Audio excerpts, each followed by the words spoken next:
네, 이제 말씀 보겠습니다. 신약성경 요한복음 3장 1절에서 18절 말씀입니다. 좀 길지만 같이 교독합니다. 요한복음 3장 1절 제가 봉독하겠습니다. 그런데 바리새인 중에 니고데모라 하는 사람이 있으니 유대인의 지도자라.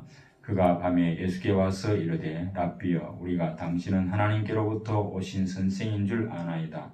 하나님이 함께 하시지 아니하시면 당신이 행하시는 이 표적을 아무도 할 수 없음이니이다. 3절 예수께서 대답하여 이르시되 진실로 진실로 내게 이르노니 사람이 거듭나지 아니하면 하나님 나라를 볼 수 없느니라. 니고데모가 이르되 사람이 늙으면 어떻게 날 수 있사옵나이까? 두 번째 모태에 들어갔다가 날 수 있사옵나이까?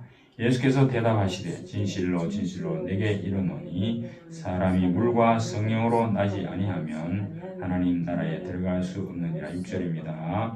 육으로 난 것은 육이요 영으로 난 것은 영이니 네가 내일 거듭나야 하겠다 하는 말을 놀랍게 여기지 말라. 바람이 임의로 불매 내가 그 소리는 들어도 어디서 와서 어디로 가는지 알지 못하나니 성령으로 난 사람도 다 그러하니라. 니고데모가 대답하여 이르되 어찌 그러한 일이 있을 수 있나이까? 예수께서 그에게 대답하여 이르시되 너는 이스라엘의 선생으로서 이러한 것들을 알지 못하느냐? 진실로 진실로 내게 이르노니 우리는 아는 것을 말하고 본 것을 증언하노라. 그러나 너희가 우리의 증언을 받지 아니하는도다. 내가 땅의 일을 말하여도 너희가 믿지 아니하거든. 하물며 하늘의 일을 말하면 어떻게 믿겠느냐? 하늘에서 내려온 자 곧 인자 외에는 하늘에 올라간 자가 없느니라. 모세가 광야에서 뱀을 든 것 같이 인자도 들려야 하리니 이는 그를 믿는 자마다 영생을 얻게 하려 하심이라. 하나님이 세상을 이처럼 사랑하사 독생자를 주셨으니 이는 그를 믿는 자마다 멸망하지 않고 영생을 얻게 하려 하심이라. 하나님이 그 아들을 세상에 보내신 것은 세상을 심판하려 하심이 아니요 그로 말미암아 세상을 구원받게 하려 하심이라. 함께 그를 믿는 자는 심판을 받지 아니하는 것이요 믿지 아니하는 자는 하나님의 독생자의 이름을 믿지 아니하므로 벌써 심판을 받은 것이니라. 아멘. 사랑하는 성도 여러분, 신앙생활을 우리가 오래 했다고 해서 반드시 거듭난 사람이다 그렇게 말할 수는 없겠죠. 교회에 다니는 것과 거듭나는 것은 동일하지 않을 수 있습니다. 오늘 이 본문에 등장하는 이 니고데모는 바리새인이었고 유대인의 지도자였다 그렇게 말하고 있죠. 그럼에도 불구하고 예수님은 그에게 사람이 거듭나지 아니하면 하나님 나라를 볼 수 없다 이렇게 단호하게 말씀을 하셨습니다. 이 말씀은 오늘 우리에게도 적용이 됩니다. 거듭난다고 하는 것은 선택이 아니고 필수죠. 그렇다면 거듭난 사람은 어떤 사람인지 또 거듭난 사람은 어떤 특징이 있는지 본문을 통해서 한번 살펴보도록 하겠습니다. 첫 번째로 거듭난 사람은 위로부터 새 생명을 받은 사람이다 그렇게 말하고 있습니다. 이 거듭남은 인간의 노력으로 되는 것이 아닙니다. 오늘 본문의 이 바리새인이요 유대 지도자인 이 니고데모가 밤중에 예수님께 와서 그 예수님이 행하신 표적을 보고 하나님께로부터 온 선생이다 이렇게 인사를 했죠. 이 바리새인이라고 하는 것은 당시 유대교 규례를 아주 엄격하게 준수를 하고 또 성경의 여러 가지 관습과 전통을 보존하려고 하는 그런 사람입니다. 그리고 이 니고데모는 예루살렘에 있는 71인으로 구성되어 있는 유대인들의 최고 통치기관인 산헤드린 공의회의 회원이었습니다. 요즘으로 말하자면 그런 국회의원과 같은 그런 사람이죠. 이처럼 신분과 아주 지위가 대단한 사람이었던 니고데모가 오늘 보면 밤중에 예수님에게 찾아왔다 그랬습니다. 아마 그 자기의 신분이 노출되면 오히려 이제 자기가 이 자기 지위에 손상을 입을까 걱정이 돼서 밤에 몰래 찾아왔습니다. 왜냐하면 예수님이 그 행하신 표적들을 보니까 이게 바로 구약에서 말하는 하나님이 보내실 메시아가 아닌가 그런 생각이 들어가지고 오늘 이렇게 찾아온 겁니다. 그래서 자기가 직접 이 예수님께 물어보고 또 그를 메시아인지 확인해 보고 싶은 그런 생각에서 오늘 찾아왔습니다. 그런데 예수님께서 3절에 보면 진실로 진실로 내게 이르노니 사람이 거듭나지 아니하면 하나님 나라를 볼 수 없느니라. 거듭난다는 말은 뭡니까? 거듭난다는 것은 다시 태어난다, 중생한다 그 말이죠. 하나님 나라는 거듭난 사람들만이 들어갈 수 있는 나라입니다. 하나님 나라에 들어가려고 하면 인간의 노력에 의해서가 아니고 하나님의 은혜와 능력에 의해서 그 인간의 본성이 새롭게 변화되어야 됩니다. 그래서 니고데모는 이 거듭나야 된다는 말을 듣고 그렇다면 사람이 어머니 뱃속에 들어갔다가 다시 태어나야 합니까? 이렇게 말을 합니다. 이것은 거듭난다는 말을 다시 태어난다, 육신적으로 다시 태어나야 된다는 그런 생각을 하고 이렇게 말한 거죠. 그래서 예수님은 그것을 잘 깨닫지 못하는 니고데모에게 거듭난다고 하는 것은 하나님께로부터 오는 거다, 위로부터 오는 거다 이렇게 말씀을 하셨습니다.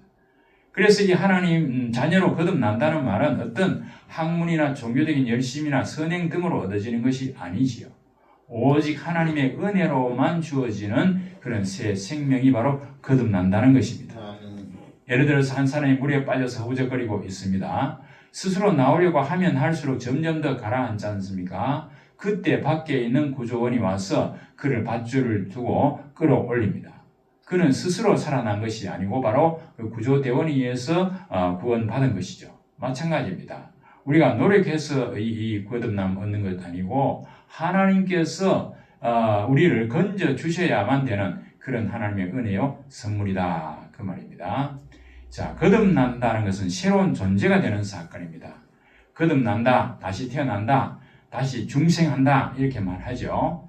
예수 그리스도를 나의 구주와 주인으로 영접해서 하나님 자녀로 새롭게 태어나는 것, 이것이 바로 거듭난다고 하는 의미입니다. 이것은 단순한 변화가 아니고 새로운 존재로 재창조된다 그 말입니다. 왜냐하면 거듭난 사람은 그의 생각이나 가치관이나 삶의 방향이나 신분이 바뀌는 겁니다. 우리가 거듭나기 전에는 아담의 원죄와 자신이 지은 작업죄로 인해서 죄와 사탄의 종로로 돼서 결국 지옥 형벌을 받아야 되는 그런 비참한 신분이었습니다. 그러나 거듭난 후에는 예수를 그리스도로 영접해서 하나님 자녀로 다시 태어나야만 나서 하나님 백성이 되는 겁니다. 자, 그렇다면 지금 나는 정말 거듭난 사람인가? 우리가 한번 점검해 볼 필요가 있습니다.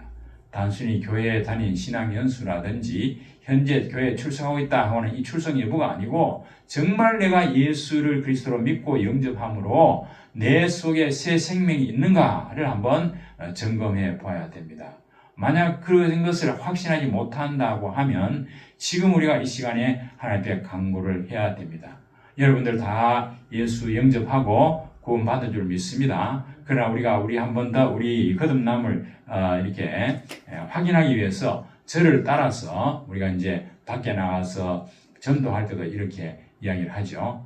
우리 다 같이 눈을 감으시기 바랍니다. 감고 저를 따라서 한번 같이 이미 우리는 영접했지만 한 번 더 영접하는 기도를 하면 좋겠습니다. 사랑의 하나님, 따라하십시오. 저는 죄인입니다.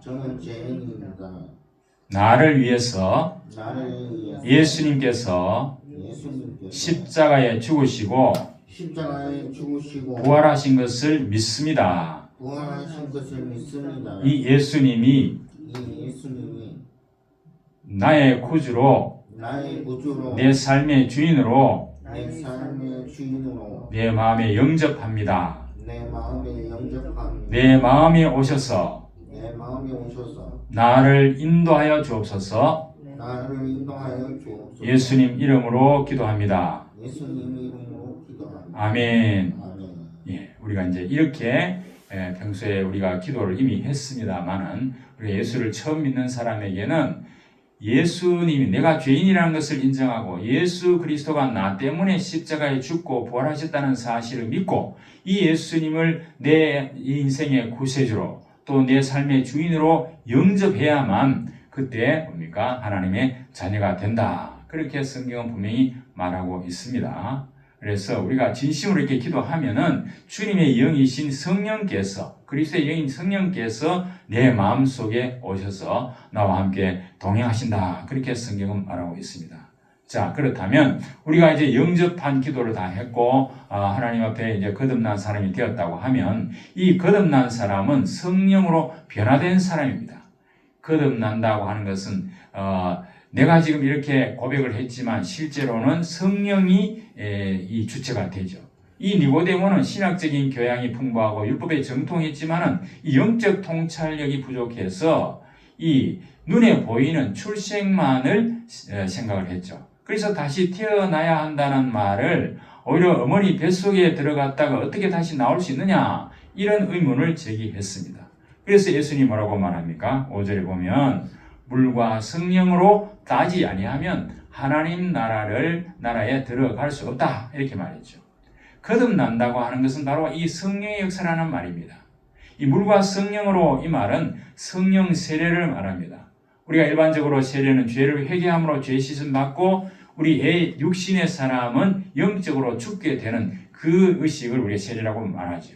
이 성령 세례가 이제 우리 사도행전에 나오죠. 이 성령 세례는 예수를 그리스도로 믿음으로써 성령을 받아서 새로운 생명을 얻게 되는 것, 이게 바로 성령 세례가 아닙니까? 그래서 성령의 역사하심이 없이는 거듭날 수 없다. 그래서 6절에 보면 육으로 난 것은 육이요 영으로 난 것은 영이다, 그렇게 말했죠.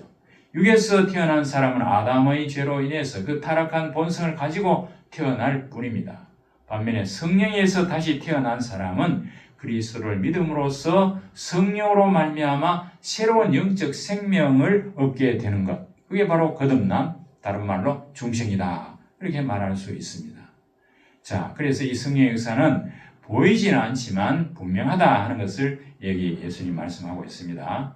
그래서 이렇게 영적인 일에 대해서 전혀 깨닫지 못하는 니고데모에게 바람과 영을 비교해가지고 알기 쉽게 지금 설명을 하고 있죠. 8절에 보니까 바람이 임의로 불매 사람이 그 소리는 들어도 어디로 와서 어디로 가는지 알지 못하나니 성령으로 난 사람도 다 그러하니라, 이렇게 말씀하고 있습니다. 바람은 기압차로 불기 때문에 우리가 마음대로 할 수가 없죠. 성령의 역사도 사람의 의도나 노력으로 지어할 수 있는 게 아니다, 그 말입니다. 성령의 역사는 전적으로 하나님의 능력으로 나타나는 겁니다.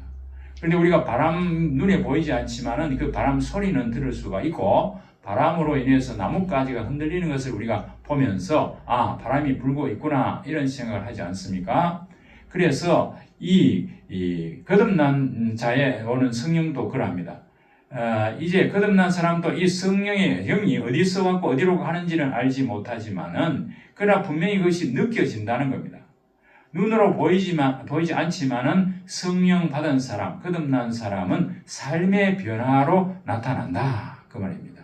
그래서 예수님께 오늘 예수님께서 니고데모에게 본문 13절에 17절에 보면은 예수님 앞으로 행하실 하나님 나라의 일, 즉 구속 사업을 과거의 출애굽 역사 중에 있었던 그 사건을 들어가지고 설명을 하고 있죠. 그 이스라엘 백성들이 광야 동안에 광야 생활을 하면서 하나님 말씀을 거역할 때 갑자기 불뱀이 나타나가지고 그 이스라엘 백성들을 그 불뱀에 물려 죽는 그런 일이 있었죠. 그때 모세가 어떻게 합니까? 바로 이제 그 놋뱀을 만들어서 지팡이에 높이 이렇게 세웠습니다. 그 놋뱀이 바로 구리뱀이죠. 구리뱀 그것을 보는 자는 누구든지 낫는다라고 모세가 말했는데, 그 말을 들은 사람들 중에서 내가 이 지금 뱀에 물려서 독이 퍼져서 내가 죽는구나, 저걸 봐야지 하고 바라본 사람들은 다 치료를 받았습니다. 그런데 그것을 말을 믿지 못하는 사람들은 결국 그 광야에서 다 죽고 말았다. 이 예를 이제 예수님이 가져와서 이제 앞으로 예수님이 장차 이 모든 인류의 죄를 대속하기 위해서 구리뱀처럼 바로 십자가에 높이 매달려 죽게 될 거다라고 하는 말씀을 오늘 예언을 하셨습니다. 그래서 이스라엘 백성이 구리뱀, 놋뱀을 쳐다봄으로써 구원받았듯이 십자가에 달린 예수 그리스도를 믿고 바라보는 자는 누구든지 죄의 사긴 사망으로부터 해방되어서 영생을 얻을 수 있음을 말씀하고 있습니다. 그래서 가장 유명한 말씀이 나오죠. 요한복음 3장 16절. 이게 직접 예수님이 하신 말씀 아닙니까? 같이 한번 읽어봅시다. 16절 시작. 하나님이 세상을 이처럼 사랑하사 독생자를 주셨으니 이는 그를 믿는 자마다 멸망하지 않고 영생을 얻게 하려 하심이라. 그렇습니다. 오늘 여기 보면 하나님이 이처럼 이 땅을 사랑하셨다. 자기 아들을 주기까지 십자가에 달려 죽게 하기까지 이 땅을 사랑하셨다. 그래서 그 예수 그리스도를 믿는 자마다 어떻게 된다고요? 멸망하지 않고 영생을 얻는다. 영원히 죽지 않는다. 그 말입니다. 즉 천국의 소망을 주시는 거죠. 요한복음 5장 24절에도 보면 내가 진실로 너에게 이르노니 내 말을 듣고 또 나 보내신 이를 믿는 자는 영생을 얻었고 심판에 이르지 아니하나니 사망에서 생명으로 옮겼느니라. 나중에 천국에 죽어서 천국 가서 구원 얻는 게 아니라 예수 그리스도를 구주로 영접하는 순간에 뭡니까? 여기 내 말을 듣고 내 보내신 믿는 자는 이미 영생을 얻었다. 그렇게 말했습니다. 우리는 이미 영생을 얻은 존재들입니다. 그리고 우리는 심판에 이르지 아니합니다. 사망에서 생명으로 옮긴 그런 존재가 되었다. 그 말씀입니다. 그래서 우리가 이제 이 거듭나 중생하면 다시 받을 필요가 없죠. 그리고 그거는 세상 끝날까지 안전하게 보존이 됩니다. 한 알코올 중독자가 있습니다. 가정도 깨지고 삶이 무너졌습니다. 어느 날 예수님을 만나고 변화되었습니다. 술도 끊고 가족을 사랑하고 교회를 섬기게 됐습니다. 사람들이 그에게 물었습니다. 어떻게 그렇게 변했습니까? 그가 하는 말이 내가 한 것이 아니고 성령님이 하셨습니다. 그렇게 대답했습니다. 그렇습니다. 우리가 거듭난 것은 바로 성령께서 그렇게 하셨다 하는 사실이죠. 자, 큰 세 번째로는 그러면 거듭난 사람은 성령의 삶의 열매로 증명되는 사람이라는 겁니다. 즉 거듭난 사람은 반드시 삶의 변화가 나타난다는 겁니다. 거듭남은 눈에 보이지 않지만 결과는 반드시 나타납니다. 말이 달라지고 행동이 달라지고 관계가 달라집니다. 교회 다니지만 여전히 세상과 동일하게 산다고 하면 거듭난지 우리가 다시 한번 점검해 봐야 됩니다. 예를 들면 겉모습은 나무지만 사과가 열리지 않는다고 하면 그 나무를 사과나무라고 할 수가 있겠습니까? 열매가 그 나무의 정체성을 증명하듯이 신앙도 마찬가지입니다. 거듭난 사람은 반드시 그 거듭남의 증거, 열매가 있습니다. 죄를 이제부터는 싫어하게 되고 하나님을 사랑하게 되고 말씀을 사모하고 기도하게 된다. 그 말입니다. 이러한 열매가 없다면 성령의 인도하심을 우리가 구해야 됩니다. 성령의 능력으로 거듭난 증거의 열매를 맺게 해달라고 우리가 기도할 필요가 있습니다. 그러므로 우리가 죄에 민감해져야 되고 작은 죄라도 즉시 회개해야 합니다. 말씀과 기도로 성령과 동행하는 것을 우리가 하루 일정 속에 반드시 포함시켜야 된다. 다시 말해서 우리가 지금 성경 읽기를 하고 있습니다. 그게 바로 성경을 읽고 기도하는 시간을 정기적으로 가지는 것, 그것이 바로 뭡니까? 하나님과 동행하는 것이고 거듭난 증거라고 할 수 있습니다. 자, 거듭난 사람의 또 열매가 나오는데 이 데살로니가전서 1장 3절에 보면은 너희의 믿음의 역사와 사랑의 수고와 우리 주 예수 그리스도에 대한 소망의 인내를 우리 하나님 아버지 앞에서 끊임없이 기억하미니 이렇게 바울이 이야기를 했습니다. 여기에 바로 믿음의 역사, 사랑의 수고, 소망의 인내라고 하는 세 가지가 나오죠. 믿음의 역사라고 하는 것은 믿음으로 행동하는 것을 말합니다. 야고보 사도는 행함이 없는 믿음은 죽은 믿음이다. 그렇게 말했죠. 하나님 말씀을 듣고 믿으면은 믿은 대로 순종하고 행동해야만 열매가 나타난다. 그 말이고요. 사랑의 수고라는 말은 하나님의 사랑으로 이웃을 도와주고 복음 전하는 일에 헌신하는 것. 이게 바로 사랑의 수고입니다. 그리고 소망의 인내라고 하는 말은 주님이 재림하실 때 우리가 부활해서 영원한 천국 백성이 된다 하는 그 소망으로 현재의 어려움, 고난을 참아내는 것. 그게 바로 소망의 인내입니다.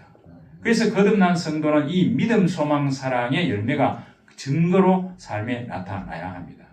그리고 거듭난 또 다른 증거는 그 데살로니가전서 1장 7절 8절에 보면 이 모든 믿는 사람의 본이 되어야 되고 또 복음을 증거하는 사람이 된다. 그 말씀이 나옵니다.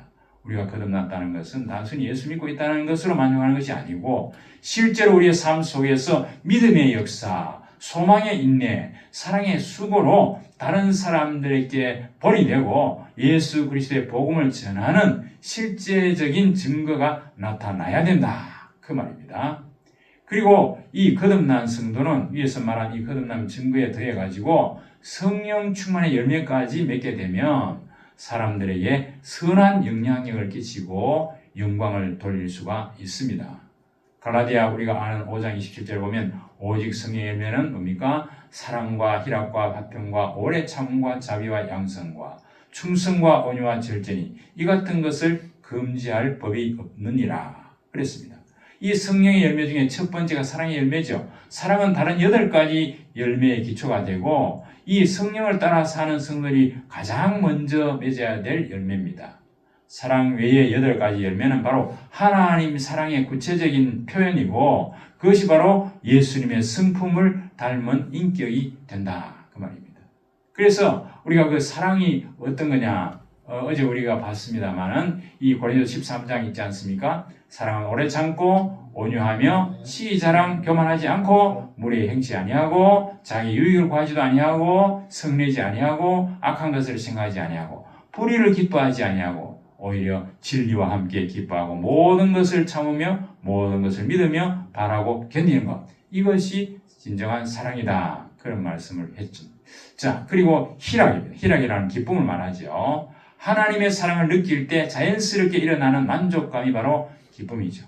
로마서 8장 38절 39절에 보면 그 어떤 것이라도 우리를 그리스도 예수 안에 있는 하나님의 사랑에서 끊을 수 없다고 하는 이 사실을 성령께서 깨닫게 해주시면은 우리의 현실 어떠하든지 그걸 초월한 그러한 기쁨을 누릴 수가 있습니다.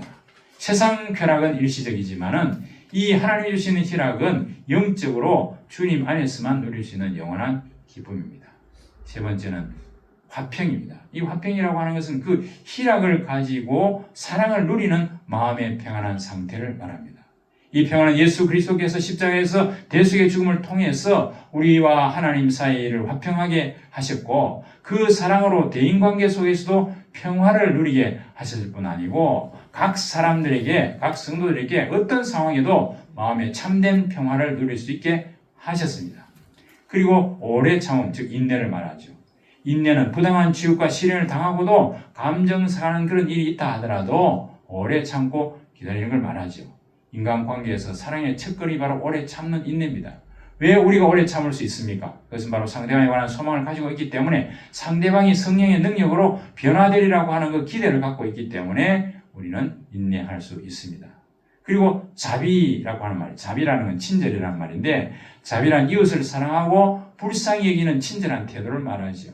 긍휼이 필요한 사람에게 특별한 관심을 보이고 사랑을 나누는 그런 친절한 행위, 그것이 바로 자비죠.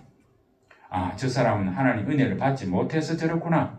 마음속으로 그렇게 가볍게 생각하면서 어떻게든 저 사람을 돕고 살려야 되겠다. 그런 마음이 바로 자비입니다.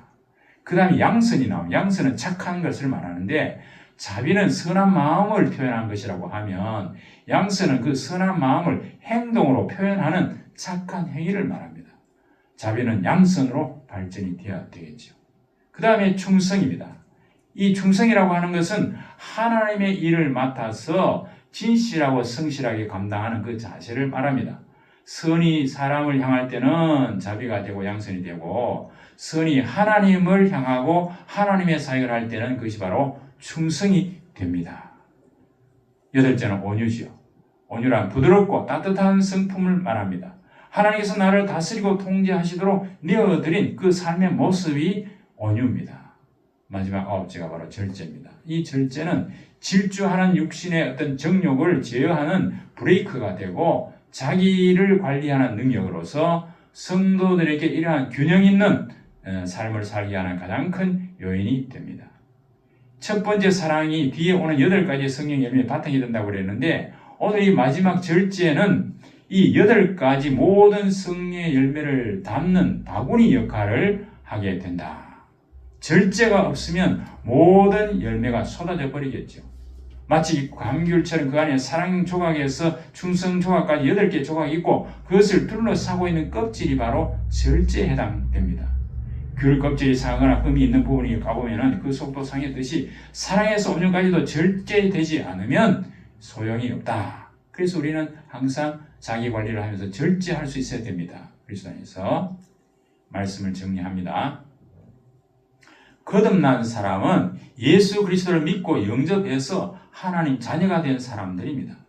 거듭난 증거로 믿음의 역사, 사랑의 수고, 소망의 인내를 삶 속에서 실천하고 믿음의 본을 보이고 복음을 증거하는 것이 바로 거듭남의 열매입니다. 그리고 성령의 9가지 열매까지 맺게 되면 그리스도의 선한 영향력을 우리가 나타낼 수 있겠죠.